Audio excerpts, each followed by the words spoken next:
Okay, there will be cylinder row and cylinder bank. Mostly we use cylinder bank only. Okay, we rarely go for cylinder row. Here the cylinder row means it is going to be perpendicular. Okay, the center line of cylinder and the center line of crankshaft are going to be in perpendicular, and alignment is going to be perpendicular. Okay, in the, if we consider within the same plane. Okay, and cylinder bank is, it is going to be parallel. Okay, the center line in a same plane, in a single plane, the center lines of this cylinder and the center lines of crankshaft are going to be in parallel. Okay, within the same plane. Okay, that is the cylinder blank.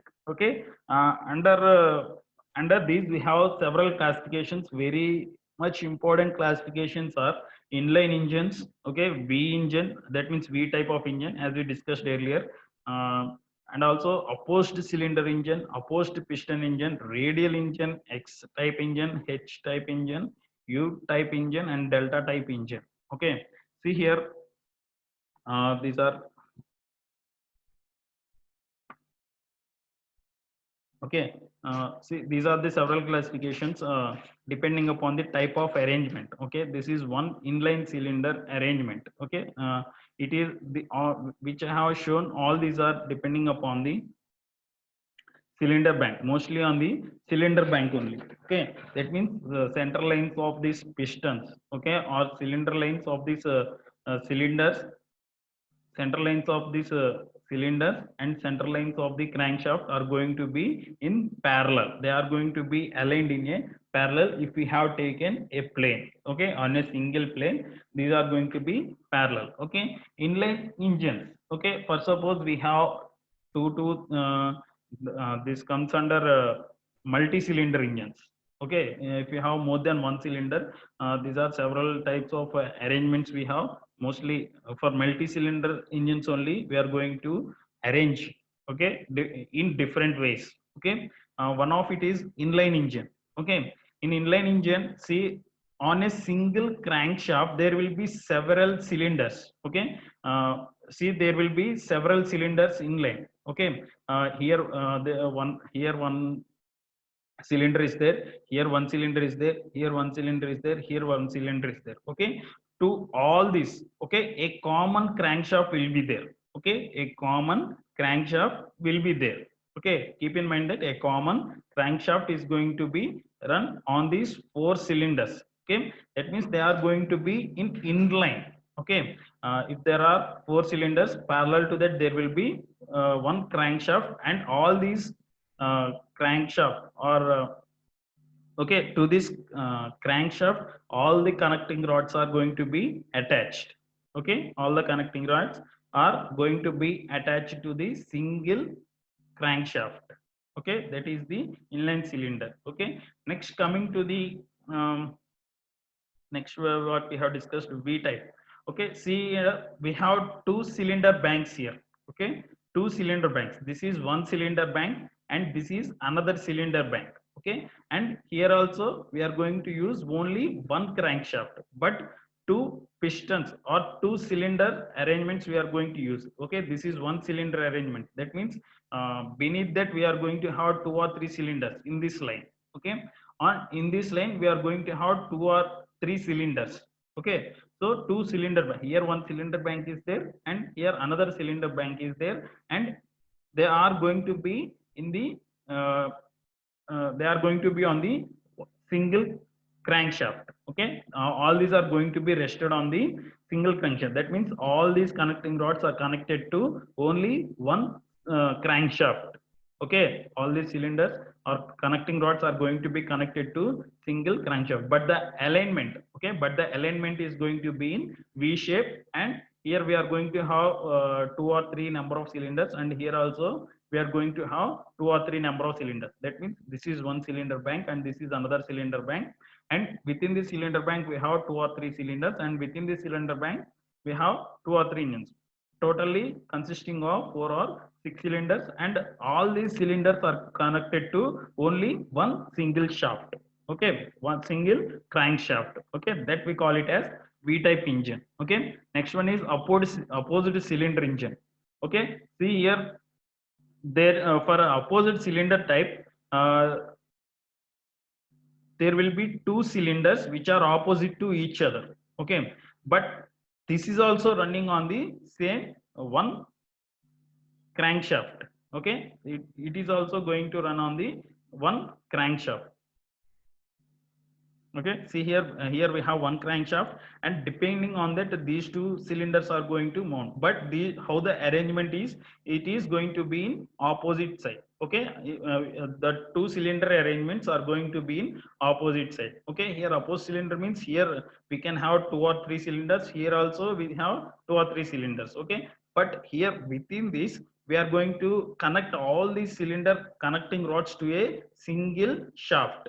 That means single crankshaft. Here we have only one single crankshaft, and whether it may be from this bank of cylinders, and or whether it may be from this bank of cylinders, those are connected to one missing center crankshaft. Okay, so to single crankshaft we are going to have several connecting rods and cylinders and pistons, and that too in opposite direction. Those two are going to be in opposite direction. See here, the advantage is these two are, that means here within this cylinder bank is going to be in suction stroke, this is going to be in compression stroke. Okay, if this is going to be in compression, this is going to be in power. That means the uh, no two cylinders are going to have same operation. Okay, here this cylinder bank is at one operation and this cylinder bank is at another operation, so continuous power we are going to attain. Okay, we can achieve continuous power because of different strokes at different cylinders. Okay, so that is on single crankshaft we are going to gain power, and the arrangement is opposite to each other. That means cylinders are going to be opposite to each other. Okay, next coming to, sorry, next coming to the opposite piston engine.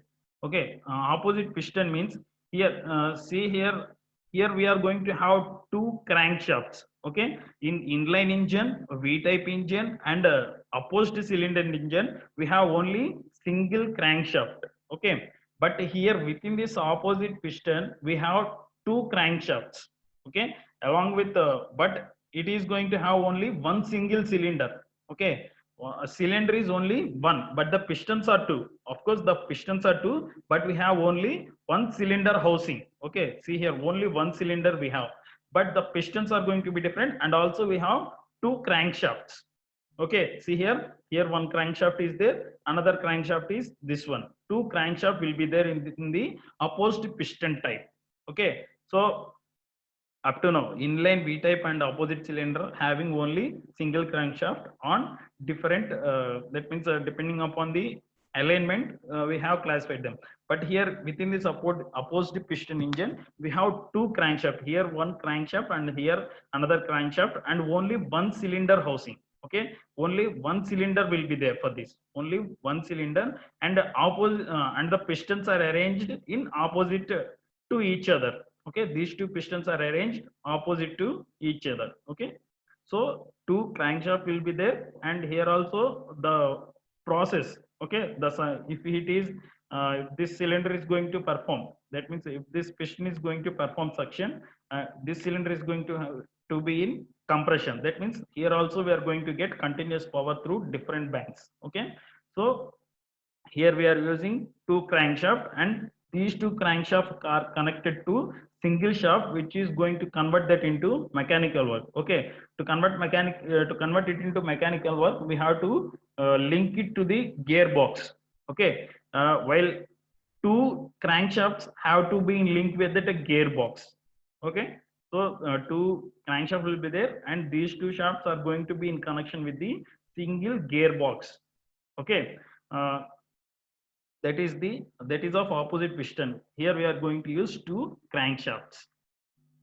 Okay, next type is radial engine. Okay, radial engine means mostly if we need to, mostly we don't go for odd number of engines. If we need to go for odd number of engines, for suppose 3, 5, 7, like that. Okay, all these for multi-cylinder engines only, not for single cylinder engines, multi-cylinder engines only. If we have to go for three odd number of cylinders, then we prefer radial type of engine. Okay, and see that all these should be in one crankshaft, and the piston, see here, the piston or cylinder, they should be spaced equally.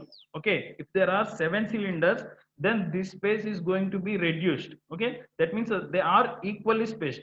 Okay, that means the distance between these two pistons or these two pistons or these two pistons or these two pistons are going to be the same. Okay, we have to design in that way for radial engines. Okay, the distance between all the engines should be, all the cylinders should be the same. Okay, so the radial engine is this type, with where we are going to use odd number of cylinders.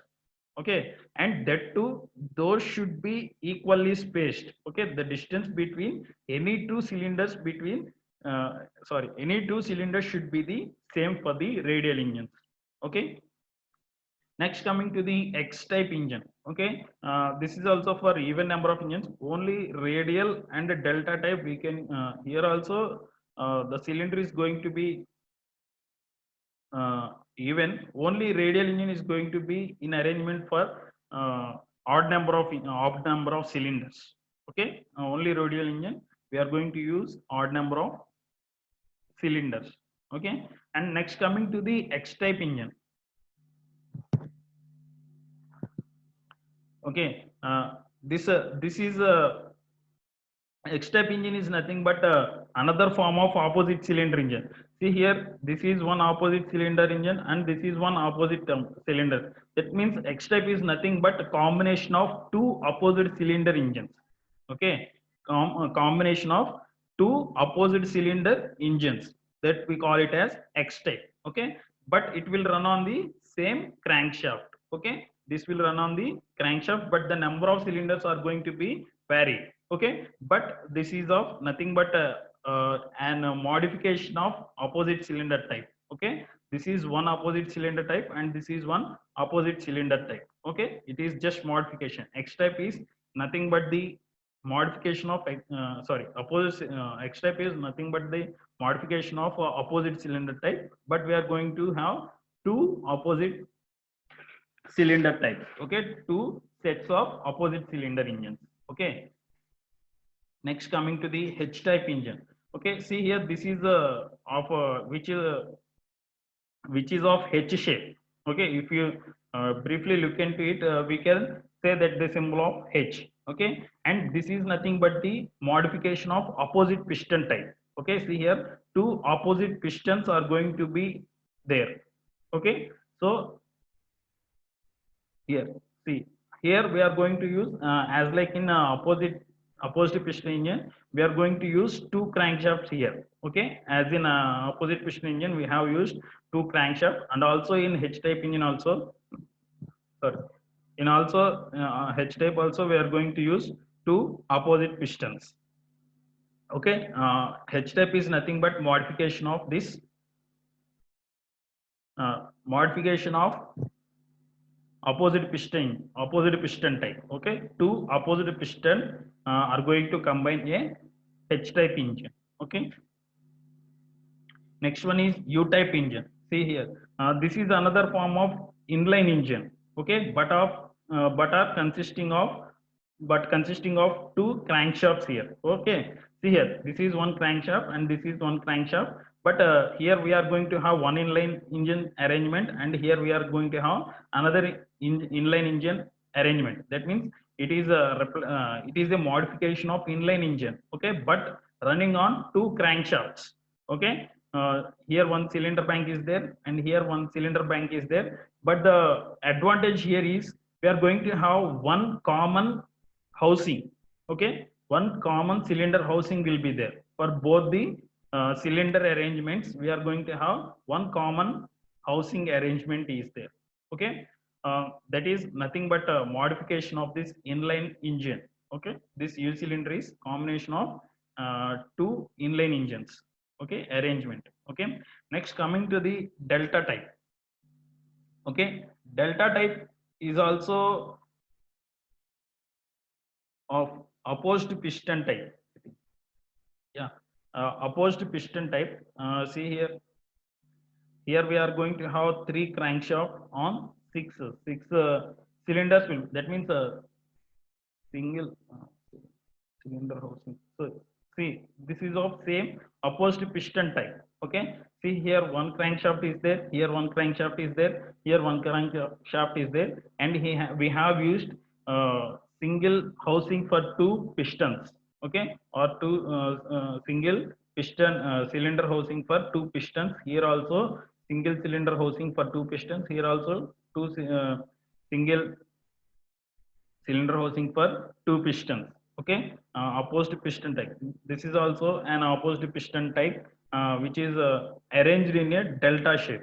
Okay, only difference is nothing but the modification of opposite piston type, and we have arranged all the pistons in a, or all the crankshafts in a delta shape. Here we have used three cylinder arrangement, sorry, three cylinders in a row, sorry, three crankshafts. Here one crankshaft, here another crankshaft, and here we have another crankshaft. So three crankshaft which are going to run on depending upon six pistons, or but these two pistons are having the same cylinder. Okay, and these two having the same cylinder, these two having the same cylinder as like in opposed piston. Okay, this is also a modification of opposed piston type. Okay, this is about the engine classification. Okay, any doubts in this? Okay, at last I will give you the permission to talk about the doubts. Okay, briefly I will go through the next topic, which is alignment of piston and cylinder. Sorry, this is the how we are going to arrange. See here, single crankshaft is there, single piston is there, and this is V type. Okay, only one cylinder for each bank has shown here. Okay, one cylinder for each bank. This is from one bank, and this is from one bank. Obviously we are going to have three number of cylinders in a single bank. Okay, three or four. Okay, depending upon the power requirement. Okay, this is V type. Okay, and then here we have used triple three cylinders here. We have to arrange them in a radial way, which is already shown, and these are a straight four or inline four. Okay, which are going to be on the single crankshaft. Okay, all these four are going to be in the single crankshaft. Okay, and all these engines are going to be, see here four cylinders are there. Okay, these four cylinders are going to be in different strokes. Okay, if this is at suction, this is going to be in compression, and this is going to be in exhaust, and this is going to be in expansion. Okay, so then we are going to get a power stroke in each cycle.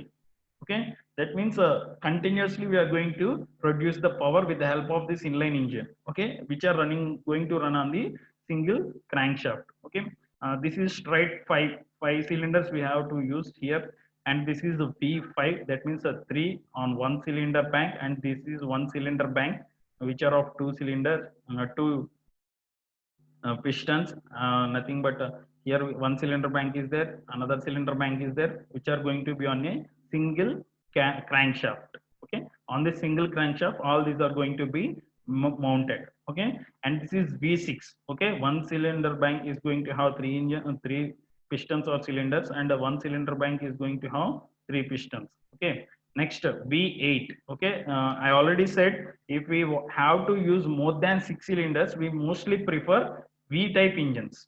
Okay, so on one cylinder bank we have to use four, and another cylinder bank we can use four. So if we have to use 10 cylinders. Okay, then in this cylinder bank we are going to have five, and in this cylinder bank we are going to have five. If we need to use 12 cylinders according to the power requirement, then here we are going to have six cylinders in this bank, and in this bank we are going to have six cylinders, totally 12 cylinders. Okay, most preferable method or most preferable arrangement in case of using more than six cylinders is V type. Okay, which is very smooth to work and also produce work very efficiently, this V type. Okay, next coming to the nomenclature. Nomenclature means what is what. For suppose if I ever said you bore, then you have to know what is bore, what is diameter, what is area, what is stroke, all this. Okay, we are going to know the engine nomenclature now. That means what is bore, and what is stroke, what is top dead center, what is bottom dead center, all this. Okay, we have already gone through these parts or components of the engine, and this is the crank, and this is the crank pin, and this is the connecting rod. Okay, this is the connecting rod, and this is the piston, and this is the gudgeon pin, and this is clear. And I will tell you this, and this is the cylinder. Okay, and as you see, we have nomenclature as cylinder, bore, piston area, stroke, nothing but we can also call it as length. Okay, length of the active cylinder. Okay, stroke to bore ratio, dead center, that means I will tell you what is dead center, top dead center and bottom dead center. Next one, displacement or swept volume. Next one, cubic capacity or engine capacity, clearance volume, compression ratio, etc. Okay, uh, first coming to the cylinder bore. Okay, see here, I already said the cylinder bore. Within the cylinder we are going to have piston, okay, and cylinder. Okay, for the cylinder, if we have taken the nominal inner diameter, not the external diameter. Okay, if we have taken the cylinder, then we are going to have both internal diameter and external diameter. Okay, internal diameter means the inner surfaces. Okay, we are going to calculate the diameter of inner surface, only the inner surface that we are going to calculate, only that will comes into account for our engine. Okay, here bore means the inner, nominal inner diameter of the cylinder. Okay, the nominal inner diameter of the cylinder, we call it as bore. Okay, and it is represented as D. Okay, see, that is the bore. Okay, nominal inner diameter, not the external, only the internal diameter of the cylinder. Okay, that is the bore. Only we will consider in IC engines only the internal diameter to account. Okay, and also we will do problems using that inner diameter only, not according to the external diameter. Why? Because within this inner diameter only we are going to perform several calculations. Okay, so that is the bore. Next one, coming to the piston area. Okay, piston area, see, you have seen this piston.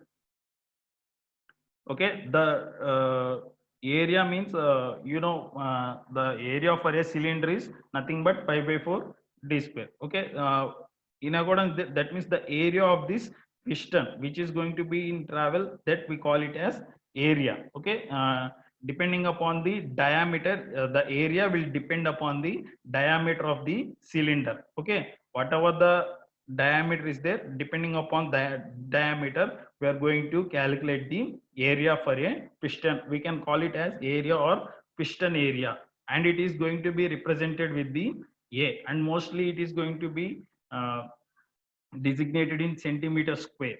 Okay, and we will measure a bore and a stroke in mm. Okay, and a piston area in centimeter square. Okay, next, coming to the stroke. Okay, see here, stroke means the distance between one dead center to the another dead center. Okay, for suppose the piston, for suppose within the cylinder, the piston is going to move to this point only. Okay, beyond that it can go upwards. Okay, beyond this point it can't go upwards. Okay, that one, and this one at the bottom dead center here, this means the piston which is going to be at the bottom, which is the lowest part that can attain the top of the piston, not the bottom of the piston, by the top of the piston only. Okay, here also top of the piston only, the point till which the piston is going to be reached, and also the point in specific only the top of the piston. Okay, this top of the piston should travel. Okay, that is called a stroke. Okay, if it is going to come from this to, from here, this point to this point, then it is called stroke. Okay, mechanically stroke means that length of the piston which it is going to travel. Okay, the travel of the piston, we call it as stroke here within the IC engine. The travel of the piston from one point to, which is the topmost point, to the bottommost point, we call it as a stroke. Okay, from one point to another point, that is called as the stroke. That, and we are going to be represent it with L, and we are going to measure that in mm or cm is also comfortable. Mostly we measure stroke or length in mm. Okay, so that is the stroke. Okay, next coming to the dead center. Dead center means either it will be a top dead center or bottom dead center. Okay, this also depends upon the top of the piston. Okay, only top of the piston. Okay, the extreme point at which or through which the piston is going to reach at the top of the cylinder.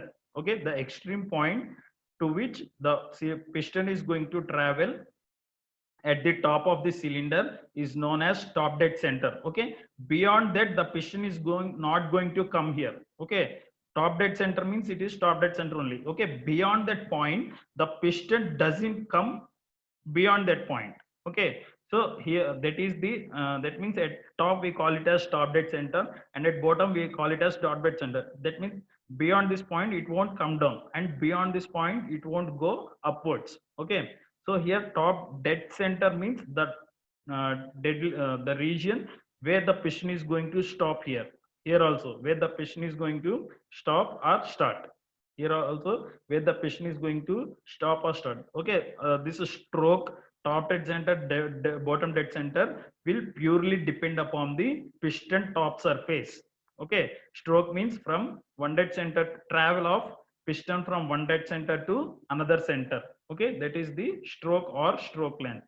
Okay, and the point, okay, or the region at which the piston is going to reach at the top, that is called top dead center, and beyond that the piston is not going to travel. Okay, the point at which the piston is going to travel, that is called as at the top of the cylinder, that is called as top dead center, and bottom dead center is the lowest point till the piston is going to travel.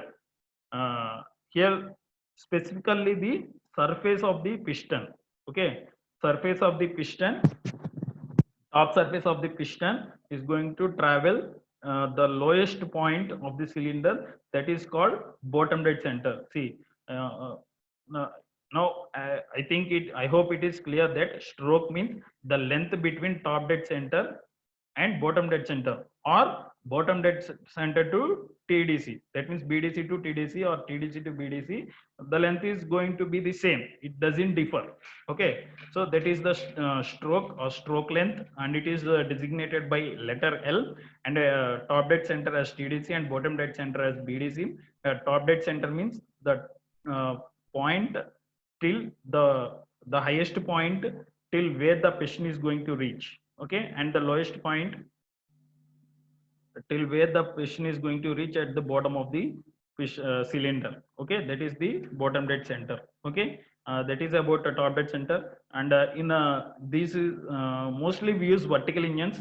Okay, in that vertical engines we are going to call it as top dead center, and in horizontal engines we are going to call it as inner dead center. Okay, in horizontal engines we are going to call the top dead center as inner dead center, and in vertical engines it is bottom dead center, and in horizontal engines we are going to call it as outer dead center. Okay, this is inner dead center and this is outer dead center, and this is in vertical engines and this is in horizontal engines, and bottom dead center in vertical engines, and outer dead center in horizontal engines. Okay, next, displacement or swept volume. Okay, I already discussed the swept volume means. Okay, so for cylinder, if we consider the volume, this is the total volume. Okay, from here, from this top of the cylinder to the BDC, that we call it as the total volume. Okay, and through which the piston is going to travel. Okay, that we call it as the swept volume. Okay, in other words, the volume swept by the piston. Okay, that means this from the volume in between top dead center and bottom dead center, we call it as the swept volume. Okay, that means the volume swept by this piston, we call it as the swept volume, and it is from top dead center to the bottom dead center. The volume in between top dead center and bottom dead center, we call it as swept volume. Nothing but volume swept by the piston. Okay, that is the swept volume. Okay, and how can we uh, calculate that swept volume or displacement volume? By using the bore diameter. Okay, for piston we have bore diameter. By using that, and into stroke length, I already said stroke length is from length from top dead center to, or length between top dead center and bottom dead center. Okay, so by multiplying those two, we will get the swept volume or displacement volume. Okay, next, coming to the engine capacity or cubic capacity. This is nothing but this is for one cylinder, swept volume for one cylinder. If you have n number of cylinders or k number of cylinders, okay, then we have the engine capacity is going to be swept volume into that number of cylinders. For suppose if we have k cylinders, then the engine capacity is swept volume into that k number of cylinders. Okay, next, coming to clearance volume. Okay, the volume above this top dead center or above this piston when it reaches top dead center, that is called as clearance volume. Okay, the volume above this clearance volume, swept volume, is called as clearance volume. Okay, that means the volume above this top dead center or the volume above the piston when it is at top dead center. Okay, that is the clearance volume. The remaining volume after the swept volume. Okay, so this is the swept volume, and above the piston we are going to have clearance volume only when the piston is at top dead center. Okay, when the piston is at top dead center, then we are going to have the volume which is remained is called as clearance volume. Okay, that is the clearance volume. And next, compression ratio. Okay, compression ratio is nothing but the ratio of total volume to the clearance volume. Okay, see here, this is the total volume. As I already said, this is the clearance volume and this is the swept volume.